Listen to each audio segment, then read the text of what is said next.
ഞാൻ നൗഫൽ. എറണാകുളത്താണ് എൻ്റെ വീട്. വീട്ടിൽ ഉപ്പച്ചി, ഉമ്മച്ചി, പിന്നെ ഞാനുമാണുള്ളത്. എൻ്റെ ഉപ്പച്ചിയുടെ പേരാണ് നവാസ്, ഉമ്മച്ചി നാദിറ. ഞാനിപ്പോൾ എൻ്റെ ജീവിതത്തിൽ ഒരു വലിയ പ്രശ്നത്തിന്റെ നടുവിലാണ്. അതിന് കാരണം ഒരർത്ഥത്തിൽ ഞാൻ തന്നെയാണ്. ഞാൻ ജനിച്ചത് അത്യാവശ്യം സാമ്പത്തികമുള്ള ഒരു കുടുംബത്തിലാണ്. ഞങ്ങൾക്ക് പാരമ്പര്യമായി അത്യാവശ്യം സ്വത്തുക്കളൊക്കെ ഉണ്ടായിരുന്നു.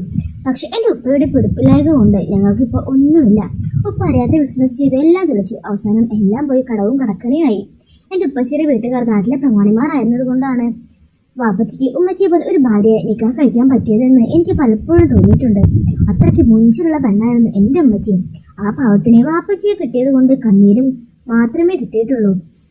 പിന്നെ വാപ്പച്ചിയുടെ വീട്ടുകാരുടെ ചീത്തവാക്കുകളും. അവരെല്ലാം ഉമ്മച്ചിക്ക് പിടിപ്പില്ലാത്തത് കൊണ്ടാണ് വാപ്പച്ചി പൈസ എല്ലാം കൊണ്ട് തുളച്ചതെന്ന് പറഞ്ഞ് ഉമ്മച്ചി ഒരുപാട് കണ്ണീര് കുടിപ്പിച്ചിട്ടുണ്ട്.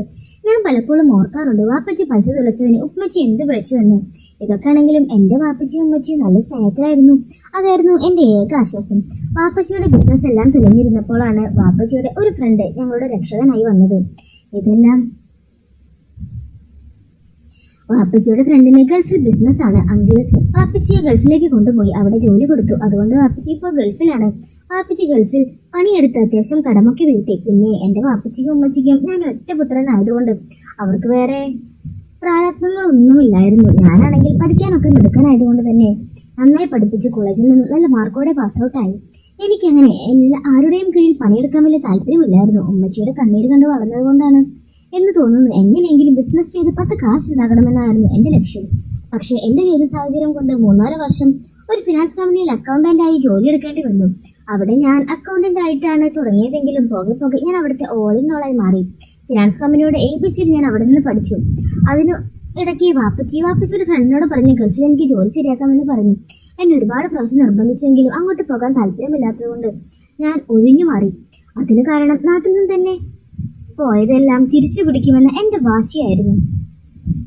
ഫിനാൻസ് കമ്പനിയുടെ കാര്യങ്ങളൊക്കെ പഠിച്ചു കഴിഞ്ഞപ്പോൾ സ്വന്തമായി ഒരു ഫിനാൻസ് കമ്പനി തുടങ്ങണമെന്ന ആഗ്രഹം എൻ്റെ മനസ്സിൽ വരുന്നത്. പക്ഷെ അത് തുടങ്ങണമെങ്കിൽ അത്യാവശ്യം ക്യാഷ് റോൾ ചെയ്യാൻ വേണം. അതാണെങ്കിൽ എൻ്റെ കയ്യിൽ ഇപ്പോൾ ഇല്ലാത്തത്. ഞാനതിനു വേണ്ടി ഒരുപാട് പരിശ്രമിച്ചു. പക്ഷെ അത്രയും പൈസ ഒപ്പിച്ചെടുക്കാൻ എനിക്ക് പറ്റിയില്ല. ഞങ്ങളുടെ ഫിനാൻസ് കമ്പനിയിൽ വർഷത്തിൽ ഒരു പ്രാവശ്യം ഡെപ്പോസിറ്റിനെ വിളിച്ച് പാർട്ടി കൊടുക്കുന്ന പരിപാടിയുണ്ട്.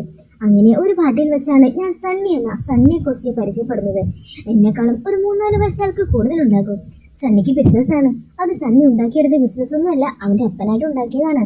അവന്റെ അപ്പൻ പെട്ടെന്ന് അറ്റാക്ക് വന്ന് മരണപ്പെട്ടപ്പോൾ അതെല്ലാം അവന്റെ കയ്യിലേക്ക് എത്തിപ്പെട്ടതാണ്. ബിസിനസിന്റെ കാര്യത്തിൽ സണ്ണി മോശമൊന്നുമല്ല. അപ്പന്റെ കയ്യിൽ നിന്ന് കിട്ടിയ സ്വത്തുക്കളെല്ലാം സണ്ണി നന്നായിട്ട് തന്നെയാണ് നോക്കി നടത്തുന്നത്. സണ്ണിയുടെ കഠിനാധ്വാനം കൊണ്ട് അവനത് എല്ലാം ഒന്നുകൂടി നന്നാക്കി. അതെല്ലാം ഞാൻ അറിയുന്നത് സണ്ണിയോട് കൂടുതൽ അടുത്തപ്പോഴാണ്.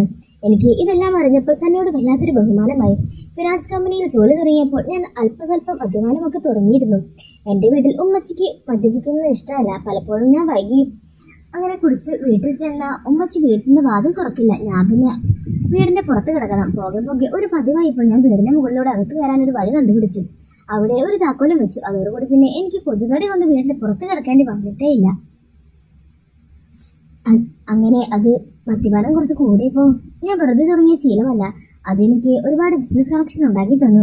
ഈ ഒരു ശീലമുള്ളത് കൊണ്ടാണ് എനിക്ക് സണ്ണിയോട് കൂടുതൽ അടുക്കാൻ പറ്റിയത്. അവനോട് ഞാൻ കൂടുതൽ അടുത്തപ്പോൾ എൻ്റെ മനസ്സിലെ ഫിനാൻസ് കമ്പനി എന്ന ആഗ്രഹം ഞാൻ അവനോട് പറഞ്ഞു. ഫണ്ട് ഇറക്കാൻ ഇല്ലാത്തത് കൊണ്ടാണ് അതിനെ എനിക്ക് തുടങ്ങാൻ പറ്റാത്തതെന്നും സണ്ണിയോട് ഞാനത് പറഞ്ഞപ്പോൾ അവൻ ആ ദിവസം എന്നോട് ഒന്നും പറഞ്ഞില്ല. പക്ഷേ കുറച്ച് ദിവസം കഴിഞ്ഞപ്പോൾ അവൻ എന്നെ വിളിച്ചു ഒരു കാര്യം പറഞ്ഞു. അത് കേട്ടപ്പോൾ എനിക്ക് സന്തോഷമായി. എൻ്റെ ഒരുപാട് നാളത്തെ സ്വപ്നം നടക്കാൻ പോകുന്നെന്ന് അറിഞ്ഞതിൻ്റെ സന്തോഷം. സണ്ണി ബിസിനസ് തുടങ്ങാൻ ഫണ്ട് ഇറക്കി എന്നെ സഹായിക്കാമെന്ന് പറഞ്ഞു. പക്ഷേ ഫണ്ട് ഇറക്കണമെങ്കിൽ അവൻ്റെ 2 കമ്മീഷൻസ് ഞാൻ അംഗീകരിക്കണം. അവൻ്റെ ആദ്യത്തെ കമ്മീഷൻ ഫിനാൻസ് കമ്പനി കാര്യങ്ങളും എല്ലാം ഞാൻ തന്നെ നോക്കി നടത്തണം. അവനതിൽ ഇടപെടില്ല. പക്ഷേ ലാഭത്തിൻ്റെ 50-50. പിന്നെ രണ്ടാമത്തെ ഫിനാൻസ് കമ്പനി ലൈസൻസ് അതെൻ്റെ പേരിൽ എടുക്കണം. അവൻ്റെ പേരിൽ ഒരു കമ്പനി കൂടി വന്നാൽ അവന് ഇൻകം ടാക്സ് പ്രശ്നം ഉണ്ടാകും. ഞാൻ അവൻ്റെ കണ്ടീഷൻ എല്ലാം അംഗീകരിച്ചു. പിന്നെ ലൈസൻസ് കിട്ടണമെങ്കിൽ ഫിനാൻസ് കമ്പനിക്ക് ഒരു പേര് വരണം. ഞാൻ സണ്ണിയോട് ചോദിച്ചു എന്ത് പേരിടണമെന്ന്. അപ്പോൾ സണ്ണി തന്നെയാണ് എൻ്റെ വീട്ടുപേരായി അറക്കൽ എന്ന് ഇടാമെന്ന് പറയുന്നത്. അതാകുമ്പോൾ കേൾക്കാനും ഒരു ഗാംഭീര്യം ഉണ്ടാകുമെന്നും. ഇങ്ങനെ ഞങ്ങൾ അറക്കൽ ഫിനാൻസ് എന്ന് പേരിട്ടു. അവൻ പറഞ്ഞതുപോലെ തന്നെ ലൈസൻസ് എൻ്റെ പേരിൽ എടുത്തു. അങ്ങനെ നല്ല രീതിയിൽ ഞാൻ തുടങ്ങി. ലൈസൻസ് എടുക്കാൻ ഞാൻ കുറച്ച് പാടുപെടേണ്ടി വന്നെങ്കിലും ഞാൻ എൻ്റെ വഴിക്കും സണ്ണി അവൻ്റെ കണക്ഷൻ ഉപയോഗിച്ച് കാര്യങ്ങൾ നീക്കിയപ്പോൾ ഒരു വിധത്തിൽ ഞാൻ ലൈസൻസ് ഒപ്പിച്ചെടുത്തു. കമ്പനിക്ക് ലൈസൻസ് കിട്ടിയതും പെരുന്നാളായതും ഏകദേശം ഒരേ സമയത്തായിരുന്നു. ലൈസൻസ് കിട്ടിയ സന്തോഷത്തിന് പെരുന്നാൾ ആഘോഷിക്കാൻ ഞാൻ സണ്ണിയെ വീട്ടിലേക്ക് ക്ഷണിച്ചു. പോരാത്തതിന് എന്റെ പാപ്പച്ചി പെരുന്നാളായിട്ട് നാട്ടിൽ ലീവിന് വന്നിട്ടുണ്ടായിരുന്നു. ആ ഒരു പെരുന്നാൾ വീട്ടിൽ ആഘോഷം ആക്കാൻ തന്നെ ഞങ്ങൾ തീരുമാനിച്ചു. പോരാത്തതിന് കൂടെ ഒരു വിരുന്നുകാരൻ കൂടി ഉള്ളപ്പോൾ ഞാൻ ഉമ്മച്ചിയുടെ പറ്റാവുന്നത്ര സാധനങ്ങൾ ഉണ്ടാക്കി വെക്കാൻ പറഞ്ഞു. ഞാൻ ക്ഷണിച്ചതുപോലെ തന്നെ സണ്ണി വീട്ടിലേക്ക് വന്നു. അന്നത്തെ ഉച്ചഭക്ഷണം വീട്ടിൽ നിന്നും ആക്കാമെന്നുമായിരുന്നു ഞങ്ങളുടെ പ്ലാൻ. അവൻ വന്ന പാടെ പാപ്പച്ചിയോട് ഒരുപാട് നേരം സംസാരിച്ചിരുന്നു. ഇന്നേരമല്ല ഉമ്മച്ചി അടുക്കളയിൽ പണിയിലായിരുന്നു. അവർ സംസാരിച്ചിരുന്നപ്പോൾ ഞാൻ റൂമിൽ പോയി പാപ്പച്ചി ഗൾഫിൽ നിന്ന് കൊണ്ടുവന്ന കുപ്പി എടുത്തു കൊണ്ടുവന്നു പൊട്ടിച്ചു. 3 ഗ്ലാസ്സിലേക്ക് പകർന്നു ഞങ്ങൾ ഒന്ന് റൗണ്ട് അടിച്ചു. അപ്പോഴാണ് അടുക്കളയിൽ നിന്ന് വന്ന ഉമ്മച്ചി ഞങ്ങളുടെ കലാപരിപാടി കാണുന്നത്. സണ്ണിയുള്ളത് കൊണ്ട് ആണെന്ന് തോന്നുന്നു. ഉമ്മച്ചി എന്നെ നോക്കി കണ്ടുകിട്ടിയതേ ഉള്ളൂ, ഒന്നും പറഞ്ഞില്ല. ഉമ്മച്ചി ഞങ്ങളുടെ അടുത്തേക്ക് വന്നു പറഞ്ഞു ഫുഡ് റെഡിയായി കഴിക്കാമെന്ന്. ഞങ്ങളെല്ലാം ഗ്ലാസ് അവിടെ വെച്ച് നേരെ ഡൈനിങ് ടേബിളിലേക്ക് പോയി. അവിടെ ചെന്നപ്പോൾ ഡൈനിങ് ടേബിളിൽ നിറച്ച് ഉമ്മച്ചി ഉണ്ടാക്കി വെച്ച വിഭവങ്ങളായിരുന്നു. ഉമ്മച്ചി ഞങ്ങൾ എല്ലാവർക്കും വിളമ്പി. ഞങ്ങളുടെ കൂടെ ഉമ്മച്ചിയും വരുന്നു കഴിക്കാൻ. ഭക്ഷണം കഴിക്കുന്നതിനിടയിൽ ഉമ്മച്ചി സണ്ണിയോട് ഓരോ കാര്യങ്ങൾ തിരക്കി. വീട്ടിൽ ആരൊക്കെയുണ്ട്? സണ്ണി അവന്റെ വീട്ടിലെ കാര്യങ്ങളെല്ലാം ഉമ്മച്ചിയോട് പറഞ്ഞു. അവന്റെ വീട്ടിൽ ഇപ്പോൾ അവൻ തനിച്ചാണ് താമസം. അവന്റെ ഡാഡിയും മമ്മിയും ഇപ്പോൾ ജീവിച്ചിരിപ്പില്ല. ഉമ്മച്ചി അപ്പോൾ കല്യാണം കഴിച്ചിട്ടില്ലെന്ന് ചോദിച്ചു. ഇതുവരെ കഴിച്ചിട്ടില്ല. മനസ്സിലിണങ്ങിയ ഒരാളെ കണ്ടെത്തിയിട്ടാകാമെന്ന് കരുതി ഇരിക്കുകയാണ് എന്ന് സണ്ണി പറഞ്ഞു. അപ്പോൾ ഉമ്മച്ചി അവന് മുന്നിൽ ഒരു ഓഫർ വെച്ചു. ഉമ്മച്ചി വേണമെങ്കിൽ സണ്ണിക്ക് വേണ്ടി പെണ്ണിനെ നോക്കാമെന്ന്. സണ്ണി അതിനൊന്നും പറഞ്ഞില്ല, ചിരിക്കുക മാത്രമാണ് ചെയ്തത്. ഉമ്മച്ചി സംസാരിച്ച് കാട് കയറുന്നത് കണ്ടപ്പോൾ ഞാൻ കയറിയതിൽ ഇടപെട്ടു. സണ്ണിക്ക് വേണ്ടി ഉമ്മച്ചി പെണ്ണിനെ നോക്കണ്ട, അവന് വേണ്ട ആളെ അവൻ കണ്ടുപിടിക്കുക, അവനറിയാം. പിന്നെ ഞങ്ങൾ ഭക്ഷണം കഴിക്കാൻ തുടങ്ങി. ഭക്ഷണം കഴിക്കുന്നതിൽ സണ്ണി പറഞ്ഞു, കുറെ നാളുകൾക്ക് ശേഷമാണ് ഇത്രയും ടേസ്റ്റുള്ള ഭക്ഷണം കഴിക്കുന്നതെന്ന്. ഉമ്മച്ചി ഉണ്ടാക്കിയ ബിരിയാണിയും ബീഫ് ഫ്രൈയും എല്ലാം അവന് വല്ലാണ്ട് ഇഷ്ടപ്പെട്ടു. ഭക്ഷണങ്ങളെല്ലാം അവന്റെ മമ്മി ഉണ്ടാക്കുന്ന അതേ ടേസ്റ്റ് എന്ന് അവൻ പറഞ്ഞു. ഉമ്മച്ചി അപ്പോൾ ഇവിടെയുള്ള ആർക്കും എന്റെ ഫുഡൊന്നും ഇഷ്ടമല്ല, ഒരാൾക്കെങ്കിലും ഇഷ്ടപ്പെട്ടല്ലോ എന്ന് എനിക്കത് മതി. സണ്ണിക്ക് മമ്മി ഉണ്ടാക്കുന്ന ഭക്ഷണം കഴിക്കാമെന്ന് തോന്നുമ്പോൾ എല്ലാം ഇങ്ങോട്ട് വാ, ഞാൻ ഉണ്ടാക്കി തരാം. എനിക്കിങ്ങനെ വെച്ച് വിളമ്പി കൊടുക്കുന്നത് എല്ലാം ഭയങ്കര ഇഷ്ടമാണ് എന്നും ഉമ്മച്ചി പറഞ്ഞു. ഉമ്മച്ചി അത് പറഞ്ഞിട്ട് എന്നെയും അപ്പച്ചിയും നോക്കി. നിങ്ങൾക്ക് രണ്ടിനുമാണ് ഞാൻ ഉണ്ടാക്കുന്ന ഇഷ്ടമല്ലാത്തത്, ഞാൻ ഉണ്ടാക്കുന്ന ഇഷ്ടമുള്ള ആളുകളുണ്ട്. അത് കേട്ട് ഞാനും അപ്പച്ചിയും ചിരിക്കുകയാണ് ചെയ്തത്. അത് കണ്ട് സണ്ണി പറഞ്ഞു, നിങ്ങൾ ചിരിക്കണ്ട, കണ്ണുള്ളപ്പോൾ കണ്ണിന്റെ വില അറിയില്ല, അതില്ലാതെ ആകുമ്പോൾ അതിന്റെ നഷ്ടം എന്ത് മാത്രമാണെന്ന് തിരിച്ചറിയാനാവും. ഒരർത്ഥത്തിൽ സണ്ണി പറഞ്ഞ ശരിയാണ്. ഉമ്മച്ചി നന്നായിട്ട് ഫുഡ് ഉണ്ടാക്കും. എങ്കിലും ഞാൻ ഉമ്മച്ചിയുടെ ഫുഡിനെ കുറിച്ച് നന്നായിട്ടൊന്നും പറയാറില്ല. ഞങ്ങൾ അങ്ങനെ ഓരോ സംസാരിച്ച് ഫുഡെല്ലാം കഴിച്ച് സന്തോഷമായിട്ട് പിരിഞ്ഞു. സണ്ണി പോയി കഴിഞ്ഞപ്പോൾ ഉമ്മച്ചി എന്നോട് പറഞ്ഞു സണ്ണി ഇടയ്ക്കൊക്കെ വീട്ടിലേക്ക് വിളിക്കാൻ.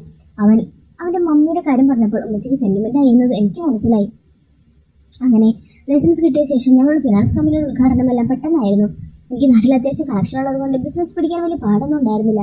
പിന്നെ കൂടുതൽ ബിസിനസ് പിടിക്കാൻ വേണ്ടി എല്ലാവരും കൊടുക്കുന്നതിലും കൂടുതൽ പലിശ ഞാൻ നിക്ഷേപകരെ കൊടുത്തു. പലിശ കൂടുതലായതുകൊണ്ട് ഫണ്ടും കൂടുതൽ വരാൻ തുടങ്ങി. ബിസിനസിന്റെ വളർച്ച കണ്ടപ്പോൾ ഞാനും സണ്ണി ഹാപ്പിയായി.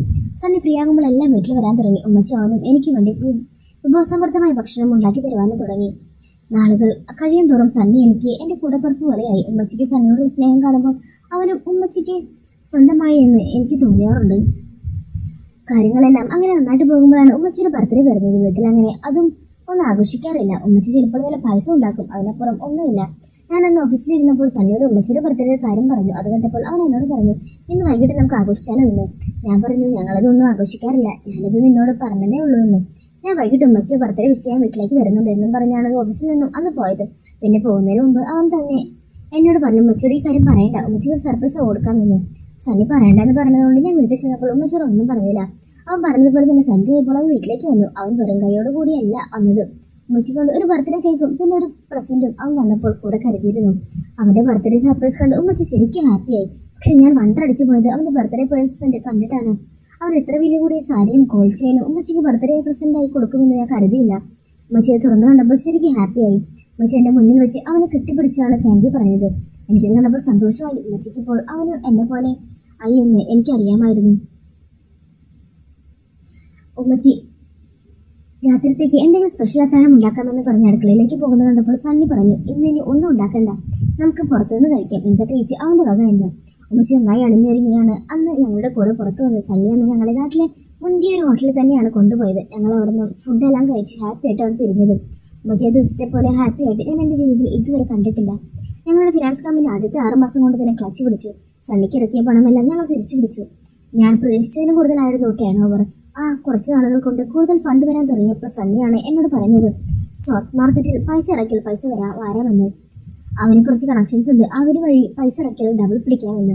എനിക്ക് താല്പര്യമില്ലെങ്കിലും സണ്ണിയെ പണക്കാൻ എനിക്ക് ആഗ്രഹമില്ലാത്തത് കൊണ്ട് ഞാൻ അത് ചെയ്യാമെന്ന് തീരുമാനിച്ചു. അവൻ പറഞ്ഞതുപോലെ ഞങ്ങൾ രണ്ടും അവരെ പോയി കണ്ട് സംസാരിച്ചു. സണ്ണി അതിനെ വലിയൊരു ഫണ്ട് അതിനിറക്കാമെന്ന് പറഞ്ഞെങ്കിലും എനിക്കറിയാത്തൊരു പരിപാടി ആയതുകൊണ്ട് ഞാൻ ആദ്യം കുറച്ച് ഇറക്കി നോക്കാമെന്ന് പറഞ്ഞു. അവനും അത് സമ്മതിക്കുകയായിരുന്നു. ഞാൻ സണ്ണി പറഞ്ഞതുപോലെ തന്നെ സ്റ്റോക്ക് മാർക്കറ്റിൽ പൈസ ഇറക്കി. അതിൽ നിന്ന് കിട്ടിയ ലാഭം എന്റെ കണ്ണ് തളിച്ചു കളഞ്ഞു. ചിലപ്പോഴൊക്കെ ഇറക്കിയതിന്റെ 4 ഇരട്ടി വരെ കിട്ടി. പൈസ കിട്ടുന്നതോറും എന്റെ ആർത്തി കൂടി വന്നു. സണ്ണി പറഞ്ഞ പോലെ വലിയ ഫണ്ട് ഞങ്ങൾ സ്റ്റോക്ക് മാർക്കറ്റിൽ ഇറക്കി. അതിൽ നിന്ന് ഞങ്ങൾക്ക് നല്ലൊരു ലാഭം തന്നെ കിട്ടി. പൈസ വരും തോറും എന്റെ ആർത്തി കൂടി വന്നു. അപ്പോൾ സണ്ണിയാണ് എന്നോട് പറഞ്ഞത്, സ്റ്റോക്ക് മാർക്കറ്റ് അല്ലാതെ കമ്പനികളിൽ നിന്ന് നമുക്ക് നേരിട്ട് ഷെയർ വാങ്ങാൻ പറ്റും എന്ന കാര്യം. അങ്ങനെ നമ്മൾ ഒരു 30% ഷെയർ വാങ്ങുകയാണെങ്കിൽ നമ്മൾ കമ്പനിയുടെ ഡയറക്ടർ ബോർഡിൽ വരും. പിന്നെ അത് കൂടുതൽ ലാഭമായിരിക്കുമെന്നും. ഞാനതിനുള്ള ഫണ്ട് ഒപ്പിക്കാൻ ഫിനാൻസ് കമ്പനി ഇൻട്രസ്റ്റ് മാർക്കറ്റിനേക്കാളും ഡബിൾ ആക്കി. അങ്ങനെ കൂടുതൽ ആൾക്കാരെ കൊണ്ട് ഞങ്ങളുടെ ഫിനാൻസ് കമ്പനി നിക്ഷേപിച്ചു. ഡെപ്പോസിറ്റർമാർക്ക് നാട്ടിൽ കിട്ടുന്ന ഇതിനേക്കാളും ഡബിൾ കൊടുത്താലും അതിന്റെ ഇരട്ടി തിരിച്ചു പിടിക്കാമെന്നായിരുന്നു എൻ്റെ മനസ്സിൽ.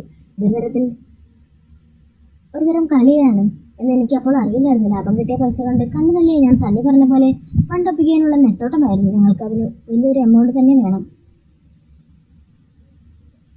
അങ്ങനെ എല്ലാം കൽപ്പിച്ച് വീട് വെക്കാൻ തന്നെ തീരുമാനിച്ചു. ഇക്കാര്യം അമ്മച്ചിയോട് നിർദ്ദേശിച്ചപ്പോൾ അമ്മച്ചി എതിർത്തൊന്നും പറഞ്ഞില്ല. അപ്പച്ചിയുടെ കാര്യം മനസ്സിലുണ്ടാകണേ എന്ന് മാത്രമാണ് പറഞ്ഞത്. അങ്ങനെ ഫണ്ടൊക്കെ ഓക്കെ ആയപ്പോൾ തന്നെ അവൻ പറഞ്ഞ പോലെ ഷെയർ വാങ്ങി. സണ്ണിയെ എനിക്ക് വിശ്വാസമായതുകൊണ്ട് ആ കാര്യമെല്ലാം അവനാണ് നോക്കിയിരുന്നത്. ഞാൻ അത് തലയിടാറില്ല. ഞാൻ അവൻ പറഞ്ഞ പേപ്പറിലെല്ലാം ഒപ്പിട്ട് കൊടുക്കുക മാത്രമാണ് ചെയ്തത്.